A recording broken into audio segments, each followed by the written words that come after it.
Good evening. I'd like to go ahead and call to order our Board of Supervisors meeting for September the 5th, our PM meeting.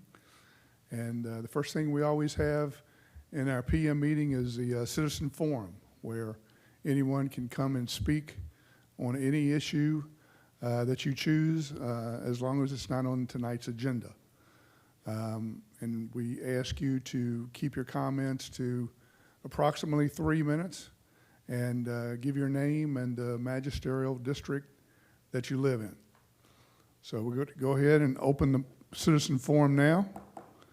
And the first person that I have signed up is Beth Burns.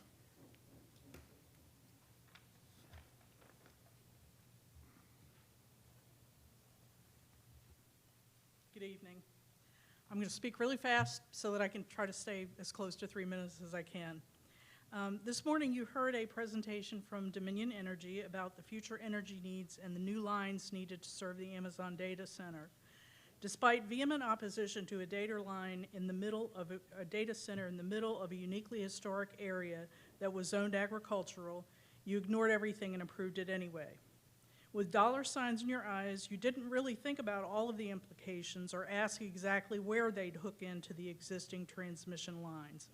And for Ms. Gugino's very astute questions to Dominion this morning, it's clear that the writing is on the wall that the power lines will just get bigger and bigger as the demand from data centers grows exponentially. We are now seeing firsthand the consequences of your Amazon vote. Both of the power line options are bad, but Dominion is just doing what it has to do to serve its customer. But one option will go to the south and connect somewhere behind historic Salubria. The other option runs to the north through several farms, including mine and my siblings. Aside from the personal devastation of having to look through power lines for the rest of my life to watch the sunset, this option impacts the rest of the county too in ways that you probably didn't think of. It will disturb acres of wetlands and remove vast amounts of trees that would otherwise help clean the air. It will run parallel to Hansboro's Ridge, destroying the viewshed of the new state park. How many tourist dollars will be lost because people aren't interested in looking out over acres of power lines, data centers, and solar farms? I'm also fearful that this route will enable an easy connection to future development in the Brandy Station area along the 29 corridor that you all will be likely to approve unless you really consider the impact of what you did with Amazon. So what does the future look like? As you heard this morning, 70% of the world's internet traffic runs through Northern Virginia. So go take a look at Fairfax, Loudoun, and Prince William. The impact goes far beyond the few acres of land that the data center itself sits on. Even if the data center isn't in your backyard, you will be impacted by the infrastructure needed to connect them to the grid and the resulting increases in your power bill. It's the farmland destroyed and forests cleared to build all of this. It's vast amounts of water taken from the aquifer that we all share to cool the servers, because the water supply doesn't stop at the data center property line. The Amazon Center will have 240,000-gallon water tanks served by wells and the aquifer. How much more will the larger data centers use? Anyone who uses water, and I think that's probably all of us, will be impacted. When conditions are as dry as they are right now, that is terrifying. There is constant, never-ending noise, like a washing machine on spin cycle for hours and hours and hours. You can tune it out for a while, but then you realize that the sound is always there. That's what it's like now for me, living across from the government facility across the road that has data centers and generators. Multiply that across the county. And finally, when you rolled out the welcome sign for data centers and solar farms, the pressure on landowners to sell increased dramatically. We get at least a letter or two every month from someone whose client wants to build a data center or a solar farm or some other unnamed purpose. Some of the offers are laughable, others are a sizable amount, and they make you wonder what it would be like to have that kind of money. Though my family has been here for generations, it's tempting to think about just giving up and moving to a quiet place without the constant pressure to sell and make way for progress. As quality of life here declines, I expect more people will decide to give up and take the money and run, a self-fulfilling cycle that will destroy both the land and the character of this place. Is this the legacy that you want to leave for Culpeper? The two of you who played the "I was born and raised here" card to get elected should be especially ashamed. Ms. Burns, One, could you finalize it, please? yes, sir, I'm Thank you. finishing up. Just one vote would have made all the difference. I hope it's not too late to put the lid back on this Pandora's box, because the future looks pretty bleak right now. A buzzing hellscape of data centers and power lines with no clean air or water. Please realize the decision that was made with Amazon, it's a done deal, but think about the next one to come along and take precautions now. Decide what you want and put the laws in place. Thank you. Thank you. Okay, is there anybody else that would like to come and speak? Yes, ma'am. I've never done this before. This is only my second time here, so bear with me. My name's Kathy Way. I believe I'm in the District 6. I just have a little concern, and I believe this is where I need to bring it. I live in a small neighborhood over on Astor Street. It's over near the hospital. I live on the corner of two dead-end. Is that A better? little bit close. Yes, that's good. Okay. Thank you. I live in a small neighborhood, and it's made up of two dead-end streets off of Chestnut and Orange. And there's a lot of traffic that comes through there because they tend to want to avoid Chestnut coming into Orange because it's difficult to see. I guess it's difficult for them to see to make left and right turns. So they bypass it and come through our neighborhood, which I kind of understand. A couple of the issues is that they come through there very quickly. It's a very, because it's a dead-end street, there's a lot of people that walk their dogs through there. We've got a family with a bunch of little kids in there and elderly, the people that walk through that neighborhood. And people do not pay attention to that stop sign. So the stop sign is when you come down Evergreen off of Orange, people run it all the time. I'm out there mowing my yard, and people barely stop, and they'll make a quick left to go down there to there's a residential home of some sort for Rapidan, Rappahannock, and then they'll just turn right and take right off. The other concern is that they're coming flying up and down Chestnut. And again, the house with the multiple little children is right on the corner of Chestnut and Astor. I actually talked to a police officer a few months ago when they happened to be there for something else and asked what I could do about it. And they said they would pass that along. He couldn't do anything, but he would pass that along to whoever was in charge of that area. But I've never seen anything done. When I was home this past weekend in Pennsylvania, I noticed a stop sign that has solar-powered lighting to it that blinks. It's constantly blinking to get people's attention. I don't know if that's something that could be put up there. I've asked if somebody could maybe just be there to monitor that for people passing through there quickly without stopping. It's just a concern that I have for the safety of the people around us because it just continues to go on, and they just fly through there. I did one day have to holler at somebody that had reached my limit, and I ran over and hollered at somebody. It was unfortunately a delivery person, not even the person that worked there. So that's just my concern. I know that they put I don't know if speed bumps are a possibility for Chestnut. I know that they put the 35-mile-an-hour speed limit thing there for a while, and somebody said that worked. But then when that goes away, then the speeding picks up again. But I had a young, I'm going to say 18-year-old, maybe 15, 16, 17, well, not 15, but a young driver sped right past me one day when I was walking my dog, didn't slow down, and I'm like, slow down, slow down. He came back up the street a few minutes later and did the same thing, and he flipped me off. He didn't care one bit, and they're doing that constantly. So just a concern for Chestnut Street and in that little area there. So thank you. Thank you, ma'am. Okay, is there anyone else that would like to come and speak? Yes, sir.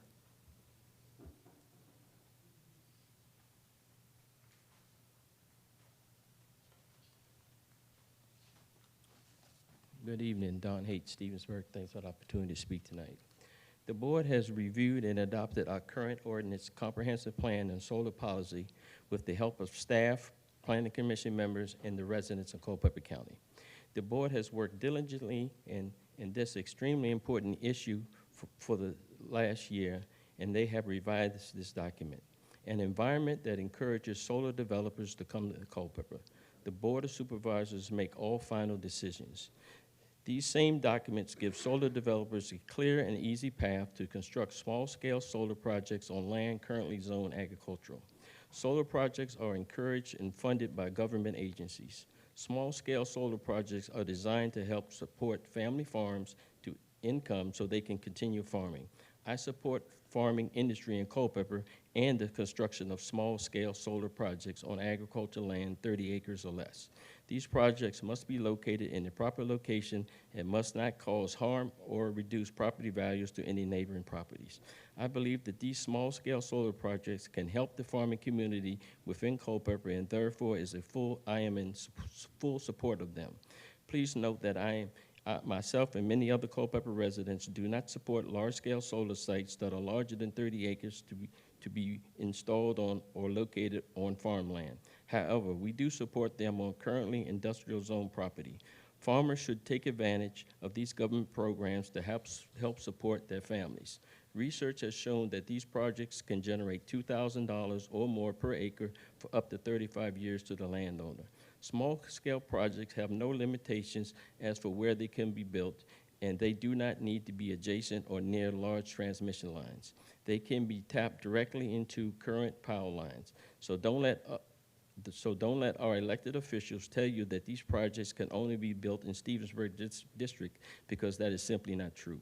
Some of our elected officials are misrepresenting where these projects can be built. These projects can be built in Cedar Mountain as well as Culpeper with ease, and our Board of Supervisors cannot legally deny them simply for that reason. In fact, our elected officials have backed themselves into a legal corner. If the developer meets all the requirements outlined in the ordinance, the Board of Supervisors must approve the project or risk exposing themselves to lawsuits. Stevensburg has already been approved for a major site, and therefore it's now time for other districts to do their part in promoting renewable energies. Citizens do not allow anyone to tell you that these sites can only be installed on non-productive land, for such misinformation is false. There are no provisions in the ordinance prohibiting these solar that cannot be built. The adopted ordinance is law, and therefore is the only document that really matters. All other documents are guidelines and carry very little weight in the court of law. The comprehensive plan and solar policy are the only guidelines, not law. In fact, the board has already approved projects that are in direct conflict of the comprehensive plan. Many times, our Board of Supervisors have stated here in this building, quote, "A landowner should be able to do what they want with their own land," end quote. This is a perfect example of this statement. If you choose to put solar on your land, you should be able to place it on any part of your land, regardless of if someone else deems it productive or not. If it is your land and you have land rights, another quote voiced by many Board of Supervisors. Others don't have the rights to deny the right to profit from your own land. The Board of Supervisors have stated that they need the revenue for solar development to keep Culpeper taxes low. How can the Board of Supervisors deprive Culpeper farmers the ability to receive supplement income when the county receives tax revenues to keep Culpeper taxes low? This is a win-win program that benefits everyone. I encourage small farmers in Culpeper to take full advantage of these federally funded programs. Actually, you don't even have to be a farmer to take advantage of this program. The only requirement is that you own property in Culpeper, nor does it require you to actually live in Culpeper. So wrap it up, please. In closing, I encourage small solar developers to reach out to Culpeper residents in Cedar Mountain and Culpeper, where there are plenty of farms that are districts that need help. The board has approved policies and given farmers a clear path. Again, I support all solar projects developed in Culpeper County that are small in scale and not in Stevensburg, which are large in scale. Large-scale solar must be on industrial zone property only and in hub zones. If our U.S. government can send $100 billion to Ukraine for relief, then they can sure invest a couple $1 million in Culpeper farms. I always support Culpeper farms in the community to help them grow, and may God continue to bless Culpeper and its residents. Thank you for your time. Okay. Anyone else?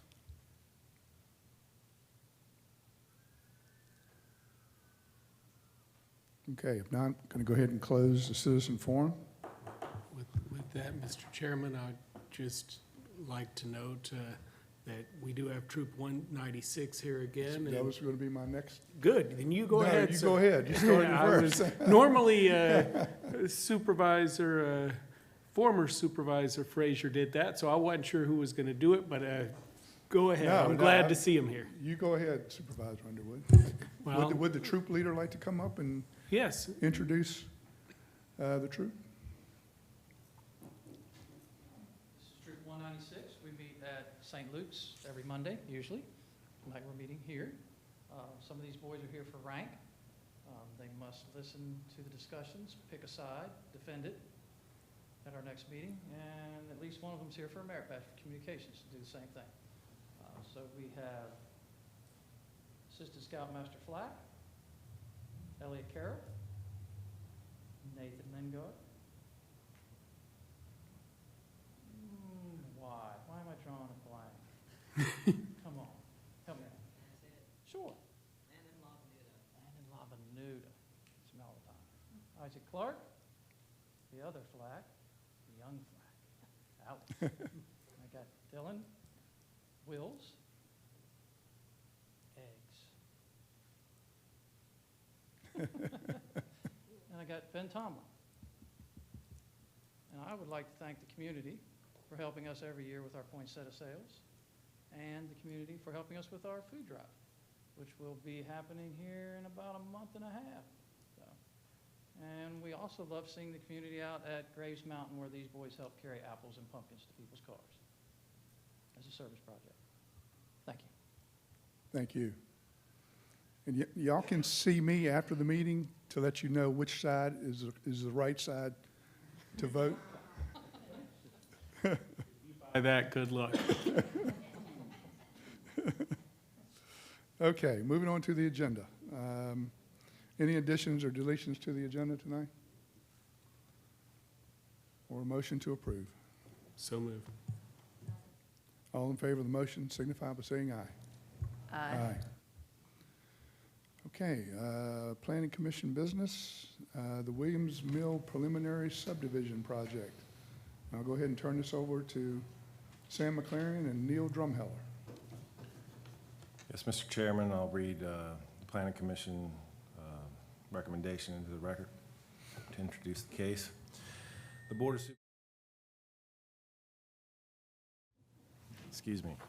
The Board of Supervisors will consider a request by Quentin Reuter of Shea Homes for approval of a 269-lot subdivision for the development of an age-restricted, single-family residential community. The Board of Supervisors shall review the preliminary plan to determine its conformance with the standards contained in Article 4, Preliminary Plan Requirements of Appendix B, which is the subdivision ordinance of the County Code. The property is zoned R3 residential and is located along 667 Knolls Mill Road in the Stevensburg Magisterial District.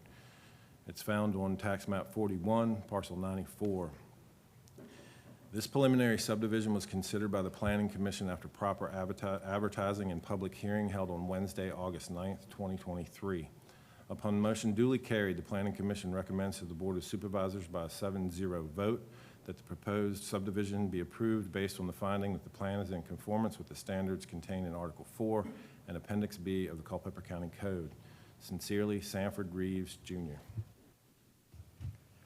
Mr. Chairman, members of the commission, or excuse me, of the board, sorry. Good evening. I'm used to addressing the planning commission too, I apologize. We're at the board level with this subdivision tonight. The planning commission, as you did hear, did recommend approval. They found no issues or problems in accordance with the ordinance. This should look familiar to the board. The Board of Supervisors approved this in April, the rezoning for this project in April of last year. It was rezoned to R3, a cluster design for Shea Homes, one of the most significant rezonings we've seen in some time for residential, but it's also proffered to be age restricted, which would be a first for Culpeper as well as far as the county. Age targeted at 55 and older community, it is proffered to be such, and that's what the developer is moving forward with to do. One other thing of note is the number of lots is about 5 lots shorter than what their rezoning was approved for. That was up to 274. They're proposing 269. It's the subdivision plan that you're looking at tonight. Altogether, though, the plan that has been submitted through the subdivision process looks very similar to the concept plan. To the south and east there, you see Mountain Run. That will be well protected. The floodplain will be well protected. The developers stand well into the central part of the property. Access will be off of 667 or Knowles Mill Road there. It will be a boulevarded access. One minor detail and difference between the concept plan through the rezoning and the subdivision plan that you're seeing tonight is they do show a boulevarded entrance, which means it'll be split. It'll be one way in and then one way out, so like two entrances, but one entrance that's split by boulevard, instead of two separate entrances that they showed in the original concept plan. That is supported by VDOT based on the site distance and the limited amount of frontage that they do have there to use because of the site distance with the curve that you see there veering from the south of the property. One of the other more significant things for transportation is the developer has committed through the proffers of the rezoning to work on the intersection that's off the screen there inside town limits at Old Brandy Road or 1529 Business and Knowles Mill to supply an R-cut design. The developer has worked on that design. The engineer is moving that through the process with the town of Culpeper, their Public Works Department, as well as VDOT to get that plan approved. The developer is committed to actually building that R-cut as well, and that should improve at least the safety functionality of that intersection today.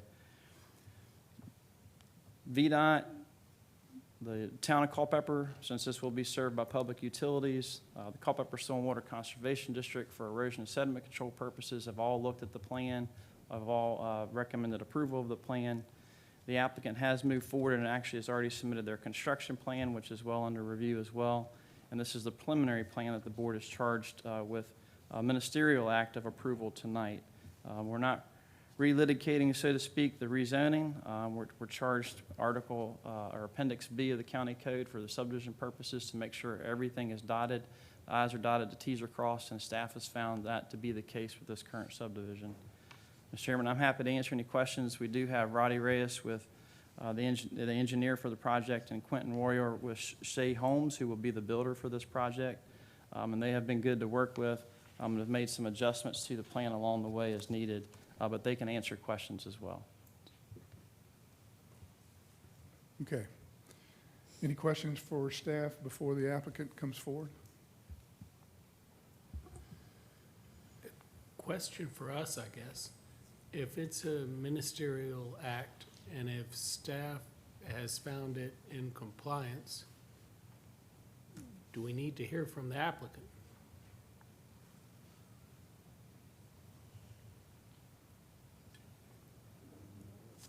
Then let's go ahead and vote. Well, we got to have the public hearing first. Oh, we'll have a public hearing, yes, first. But that's the thing, we're gonna change it, hopefully. I know that in the work session, we're gonna hopefully change it where we don't even have the public hearing and then do it, because ministerial means that if it's in compliance, we don't have a choice. So let's hear from the public, yeah. I agree with that. I think we have consensus on that. Okay, so we're going to go ahead and open the public hearing on this issue for anyone that would like to come and speak.